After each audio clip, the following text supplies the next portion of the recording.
জুলাইয়ে কোটা সংস্কার আন্দোলনে উত্তপ্ত হয়ে ওঠে দেশ।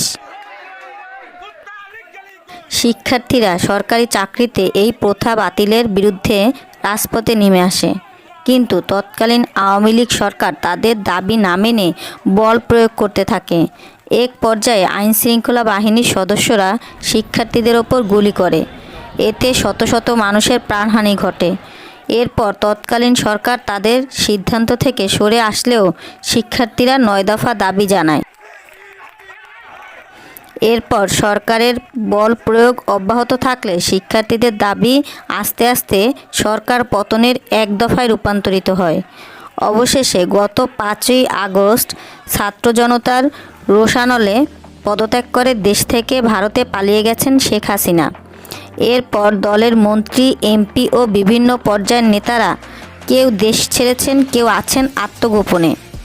এমন অবস্থায় আওয়ামী লীগের দলীয় মন্ত্রী, এমপি এবং শেখ পরিবারের সদস্যরা কে কোথায় আছেন এই জিজ্ঞাসা অনেকের। জানা গেছে রাজনীতির সঙ্গে সংশ্লিষ্ট শেখ পরিবারের বেশিরভাগ সদস্যই এখন আর দেশে নেই।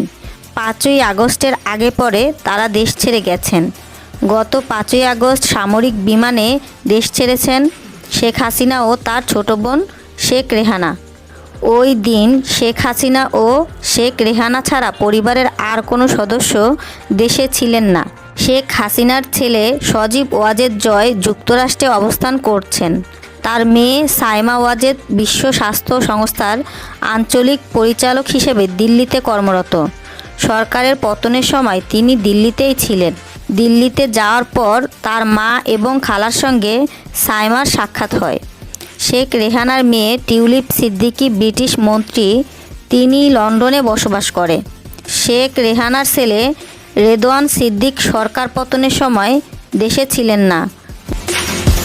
গত ৩ আগস্ট ঢাকায় হজরত শাহজালাল আন্তর্জাতিক বিমানবন্দর থেকে বিমান বাংলাদেশ এয়ারলাইন্সের একটি ফ্লাইটে দেশ ছাড়েন বঙ্গবন্ধু পরিবারের আরেক সদস্য, ঢাকা দক্ষিণ সিটি মেয়র শেখ ফজলে নূর তাপস।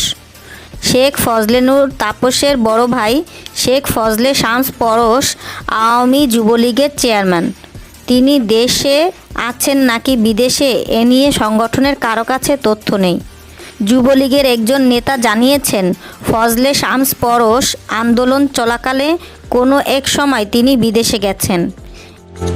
এদিকে আওয়ামী লীগের প্রেসিডিয়াম সদস্য শেখ ফজলুল করিম সেলিম দেশ ছাড়তে পারেননি বলে জানা গেছে। বঙ্গবন্ধু পরিবারের সদস্য হিসেবে বরিশালে প্রভাবশালী নেতা আব্দুল হাসনাত আবদুল্লাহ ছোট ছেলেকে নিয়ে ভারতে চলে গেছেন। তার আরেক ছেলে বরিশাল সিটির সাবেক মেয়র সেরনিয়াবাদ সাদিক আবদুল্লাহ এবং আবুল হাসনাত আবদুল্লাহর ছোট ভাই সিটির বর্তমান মেয়র সেরনিয়াবাদ আব্দুল খায়ের আবদুল্লাহ দেশেই আত্মগোপনে আছেন। বাগেরহাট ১ আসনের সাবেক এমপি শেখ হেলাল সরকার পতনের আগেই দেশ ছেড়ে গেছেন। তবে তার ছেলে বাগেরহাট ২ আসনের সাবেক এমপি শেখ শারহান নাসের তন্ময় দেশ ছাড়তে পারেননি, তিনি দেশেই আত্মগোপনে আছেন। শেখ হেলালের ভাই খুলনা ২ আসনের সাবেক এমপি শেখ সালাউদ্দিন জুয়েলকে সরকার পতনের পর টুঙ্গিপাড়ায় আছেন বলে জানা গেছে।